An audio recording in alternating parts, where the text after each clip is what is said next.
So on this video, we're going to be showing you guys exactly how to do what's known as a micro cement.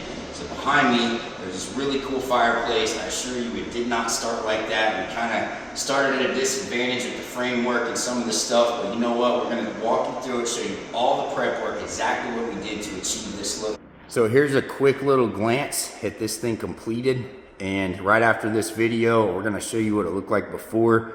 But it's nice because they got the fireplace in here, got the lights going, everything fit nice. They got this mantle up, which looks really cool with the beams up there. A couple of my favorite things I'd like to point out is this metal that shines through right there when the light hits that. That's really, really cool looking. And so we had a 4-inch turn back edge on each side. This was over 14 feet tall. And then same thing on this side with the turn back. So yeah, stay tuned, man. We're gonna walk you guys through every step. We had some failures, some things go horribly wrong that we had to fix. And we're gonna show you exactly what happened, those oh shit moments, and then what we did to turn out with a look like this, which in my opinion and the homeowner's opinion, has turned out really nice. We are up here on our next project in beautiful Hayesville, North Carolina, right on the lake. It is about the middle of October. Weather's starting to change. The leaves haven't changed yet, but really a beautiful spot. We have a lot going on here. We're doing polished concrete downstairs, some concrete countertops, adding slope and either stamped overlay or hand textured overlay. And then in here, we haven't done a video yet on micro top and a fireplace. So they framed this out and put cement board over it. First thing I want to point out is, if you ever have to do this or have someone do this, get the square cement board. These rounded edges, they just take more work to try and patch and try to make everything as clean as you can. There's a 2x4 sticking out further, and this 2x4 sticking out further in this one. So it created a ledge right there. And what I like to do personally is put these drywall corner beads on there. And so it makes a nice clean edge. And by the time you're done with your micro topping and you do your little bit of sanding, you can kind of expose a little bit of that metal and it catches the light almost like it is now, and it's really a cool little feature. First and foremost, we're gonna try to get this lined up the best we can and maybe sand this. I'm not really sure, but we just got to get these two boards. You can see how it was right there, that big gap. We can't have that. We got this metal corner bead put on here. That's just for drywall, and we screwed that in about every foot going up. And this thing was not, it was pretty in and out, so we adjusted our corner bead to try and help with that as much as we could. And then the very next thing that we did is we ran our fiber tape here. This is an Ardex product, Unipro. So with this type of material, it's like a skim coat. You can go from a feather finish up to 1 inch. You just mix it with water. Just trying to make sure all the seams are filled in. The problem with the corner bead is that this sticks out further than this. So if you notice over here, he took a trowel and he ran up this edge like this until it touched all the way across. So now it's got a nice transition going out to the end of that corner bead. I used a putty knife on that, just a little plastic putty knife that was maybe, I don't know, 5 or 6 inches wide. And I'm gonna let this dry a little bit more, and I'm gonna go ahead and peel this tape off. I am big on peeling the tape every single day, especially on something that's been painted. It's not as critical on the floor. We were gone for about a week and a half with epoxy floor wars, and then went on a cruise, and the rest of the guys took the week off, so we're back here now, and I'm gonna turn this thing around and show you guys. While we were gone, Bub and Riley got all of this skim coated with feather patch. I packed the back of these. There was probably 1.5 inch gap, and then at the top up here, I put pink foam behind that, and then just put some of that mesh tape over it, and we just went ahead and went over top of all that. When they put this on last time, it just dried really fast. This stuff's supposed to be dry in 15 minutes anyway, so we just pre-dampened it. And you can see we're just running that same width all the way up the edge, trying to get rid of that little bit of a bow on both sides. If you've never put primer on, it's pretty simple. It's actually out there, but it's basically a liquid polymer. The best way to describe it, it's like a watered down Elmer's glue. So we rolled it on yesterday. It's got to dry for 6 hours, the first coat, so we let it sit overnight, and then we came back this morning and went ahead and put our second coat on there. We are using Scrofino from a company called Durman. And what it recommends is a whole bucket that you put 4.6 liters of this same polymer that we rolled on there, the glue, in with this. There's no water added. And then you mix that up. The problem with doing that is it works great on you know, a floor, something horizontal, but we're going vertical, so we needed a little stiffer. We did the measurements. We didn't need a full bucket. We only need about a half. We have 1 liter in the big one, and then we have a half a liter in this one, so that would equal 1.5. So we're going to start with 1. We're going to put our pigment in that, mix it up, because this will be black. So we're going to put this is called Black Beauty. This is color fast. Put the liquid in here, put our black in there, mix it up, and then we'll start adding our powder in there. And if it looks like it's getting too dry and it's going to be stiffer than what we want to work with, then we'll start adding that next half a liter right there until we get it right. 1 cup, 8 ounces of Black Beauty color fast, and that's pretty black. I'm liking that. So we're letting that fall set. We're waiting on our second batch. We're mixing up another one, but here's what we got so far.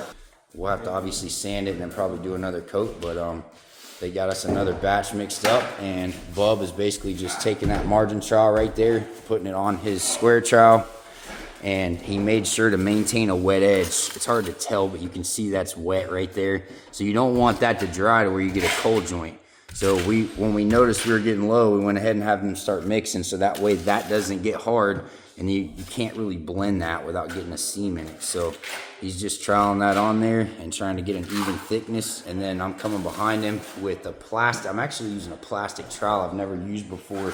If you do colored concrete machine finish, typically you put plastic blades on there so you don't get burn marks unless that's what you're looking for, which can be a good look. But in this case, it's supposed to be solid black, and we don't really want to get steel burn marks in there. The plastic trowel is working good. I still got to actually hit that one more time, see if I can knock a little bit more of the ridges and burrs down, but overall, not too bad. And you see Bub troweling that out real nice. It's making it a lot easier for me when I come behind him and hit it with the trowel.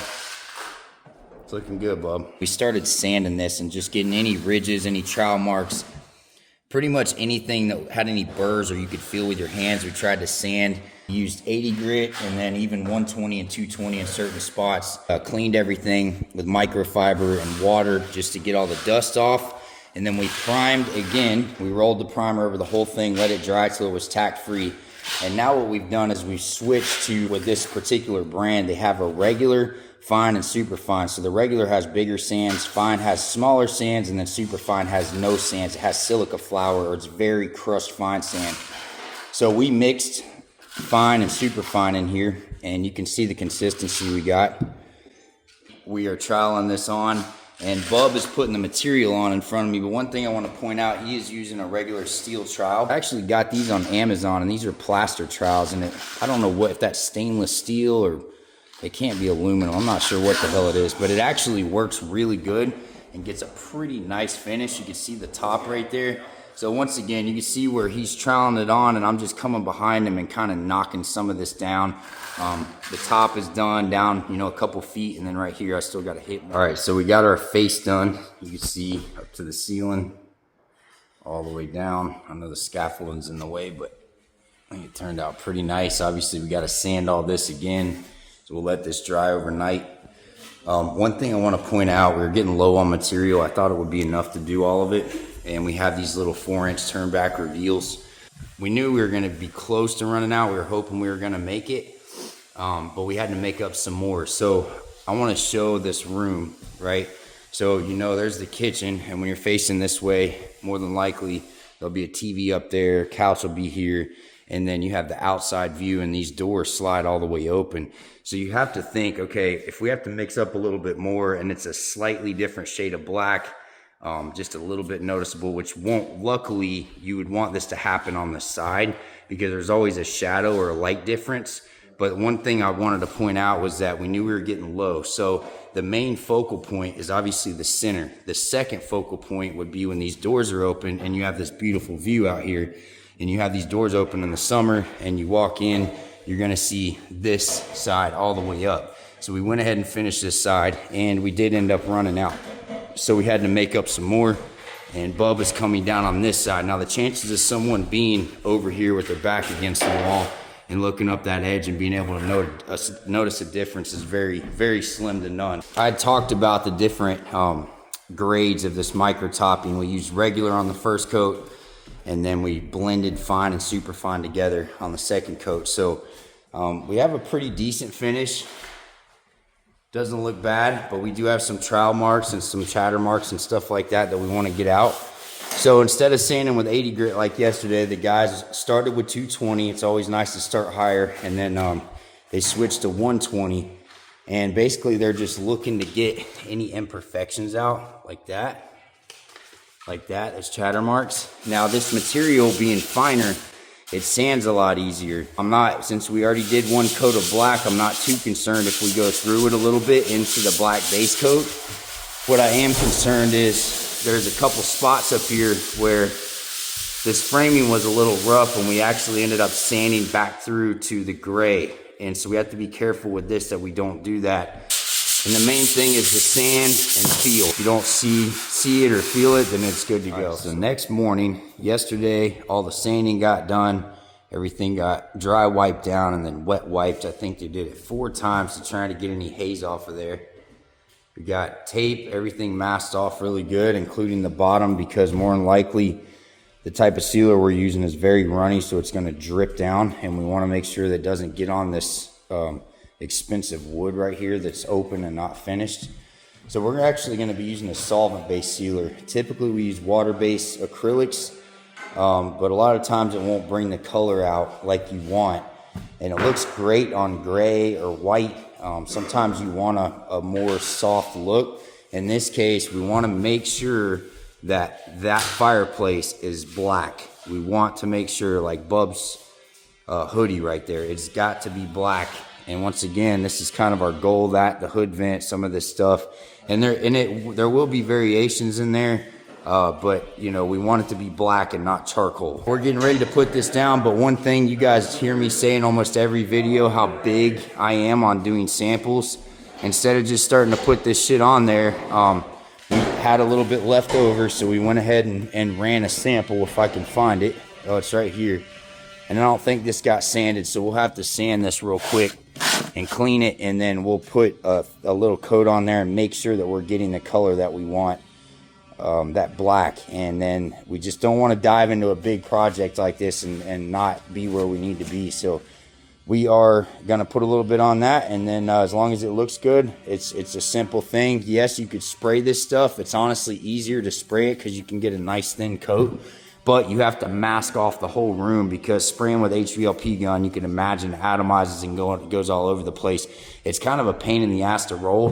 What we do is one person dips, wrings their roller out and rolls it on, and another person with a dry roller kind of rolls right over top of them. And it's just like if you're painting a wall, your final coat, you want to roll up and lift up off of it so you don't get stop marks in there with your roller.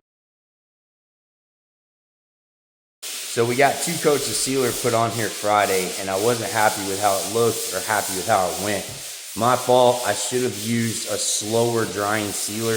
We used our DecoGuard Low Sheen, which is incredible for horizontal, stamped concrete, room finish, stuff like that. But it dries really fast on something vertical like this, especially trying to roll it like we were. You know, you get roller lines, and what we did is Bub was actually dipping and rolling the material on, and then I had a dry roller and I was trying to fan it out behind him, but it would dry so fast that we really just couldn't get a consistent look. We're gonna use the same sealer in an HVLP gun and spray this sealer across there, and should be able to get a lot even, more consistent look, kind of like you would painting a car. So yeah, these guys are gonna work their way sanding on down and get everything sanded nice. Try to get any roller lines out. They'll dry wipe it, look for any more roller lines or anything that stands out, and then get it masked off, and we'll go from there. All right, y'all, so we are ready. So respirator, got some safety glasses, probably need some nitro gloves, but I'm not gonna worry about it. We're gonna be spraying as thin and even coats as we can, and hopefully we can do this in 2 coats. We're gonna see, but we have our HVLP gun. We got a water separator on this, and then we also have one on our air compressor out there. So once again, everything has been sanded. I just took my hat off, my hair's crazy as shit, but we just got everything sanded, wiped down, and everything's masked off. So we're gonna start spraying, and we're just gonna fog it on and try to do a thin, even coat. So we ended up spraying our sealer on there, and wasn't happy with the way it looks. We had a lot of it wasn't black, and so we wanted to be black, right? So it's pretty frustrating because we have to mask everything off and all that, and then obviously we pull the masking and tape down every single day. I do not like to leave tape on anything with paint on it over the night. I just had too many issues with it peeling. So anyways, wasn't happy with the black. It wasn't black enough for me. So this morning we went to Sherwin-Williams, and I got some basically black pigment that they color their solvent base with. So we'll take that black pigment and we're going to tint our clear sealer with that. That's something, it's a good trick to know. You can go to Sherwin-Williams. I mean, for us, it really, for what we're trying to do a little bit, goes a long way. So they just usually give us shit like that. But shout out to Sherwin-Williams, the guys up here in Blairsville for that. But anyways, we were laughing because yesterday, you know, when you spray sealer, it atomizes and goes all over the place. And with this beautiful, we don't want it on the walls. Now that we're doing a tinted black, we definitely don't want any of that atomized shit to get on the walls or on the floor or anything. So I told the guys to make sure and mask off, and I wanted to drape down the edges here to kind of build us like a paint booth. Well, these fuckers definitely built a damn paint booth, son. That shit ain't, I mean, I may die in that bitch, but at least we ain't gonna get nothing on the walls. Right here, bro. Look at this. Look, they got a damn door and everything, son. They got that bitch. I mean, that's it right there, guys. That's it. They did a good job on that. And so anyways, yeah, we're about ready to start spraying here in a minute. Sorry, I walked up here and was surprised to see this, but damn, they did a good job on it. So anyways, yeah, we're gonna take our clear sealer, same shit we used yesterday, the Deco Guard, and we're gonna tint it black. I'm not trying to go solid black. I don't want it to be opaque like paint, but I just want to tint it to where it just has a black tint to it and hopefully kind of evens it out. I could try to walk in here and show you what I'm talking about with not liking the look of it. Let me go in here. So you can see how inconsistent that is. It's just not what I want. And then you can particularly see where the rough framing was right here. And it just, in my opinion, it just, some people may like that look. That's not the look I want. I want it to be more black. So we're going to just spray a black coat over the whole thing. So a good little trick to know. Another freaking thing that did not go as planned, but you know what? It's all right. We're going to stick it out and we're going to make sure this bitch is as money as we can get it. Nothing's ever perfect, but we always do our best to get there. So people work hard for their money. You've heard me say that before, and we take that shit serious. So we do the best that we can. Aim for perfection. Most of the time end up on good. All right, guys. So now we have 3 quarts of our regular Deco Guard low sheen sealer that we pretty much put on everything, exterior, some interior stuff, especially when we want colors to pop on interior things.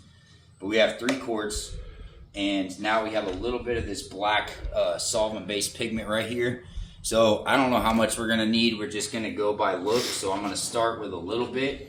So I have 2 stir sticks. So I'm gonna drizzle a little bit in here, and typically this goes a long way. So I'm gonna probably stop right there and go ahead and stir this up and see how this, once again, I'm not trying to make this solid black. I'm just trying to make this to where it's just tinted. So you want that to really break down. It doesn't look like it's breaking down like normal, does it? No. Look at that. It doesn't. That's weird. It is weird. I wonder if he gave me the wrong shit. Usually. God, that doesn't smell like solvent based.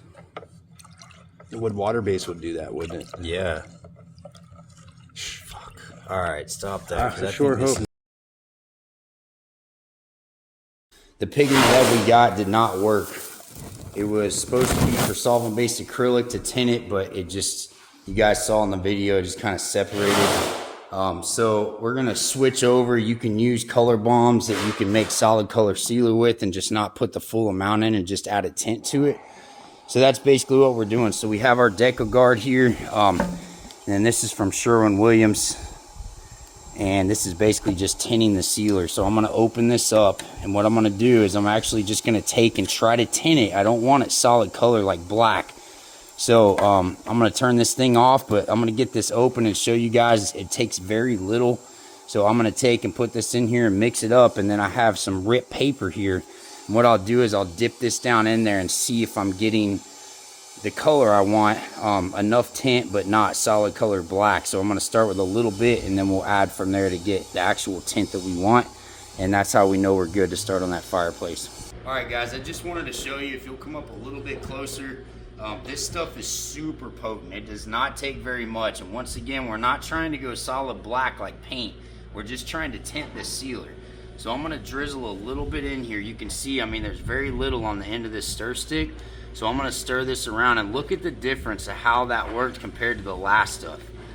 And look how little we put in there and how dark it already is. So you could see, I mean, I would say that was probably a half a teaspoon, and this is approximately a gallon of sealer.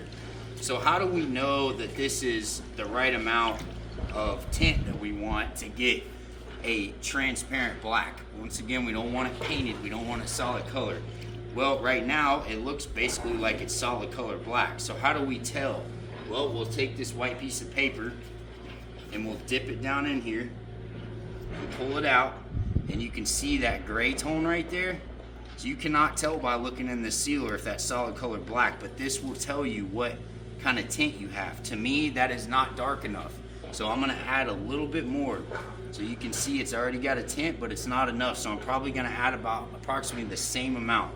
So I'm gonna take and just dry this off. You can even see it running down the bucket right there. So I'm gonna take actually a new stir stick.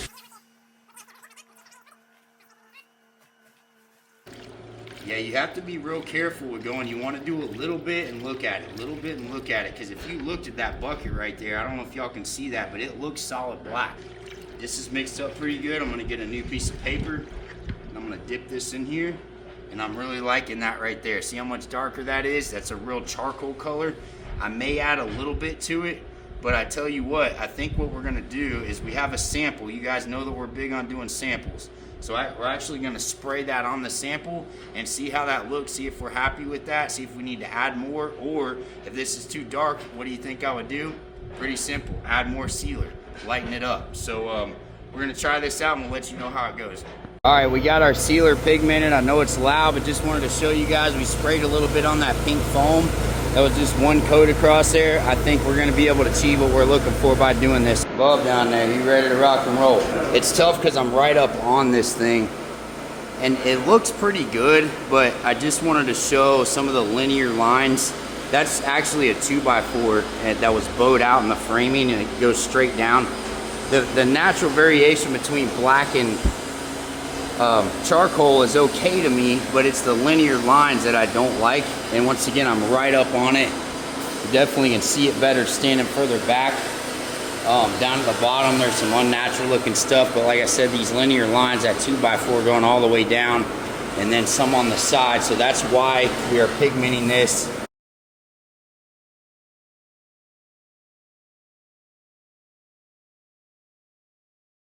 All right, guys, and that's a wrap. Hope you guys enjoyed watching the whole process. You should have all the tools you need, plus seeing some of our failures and how we overcame them to achieve the look that we were going for. So stay tuned, and we'll be dropping another one soon.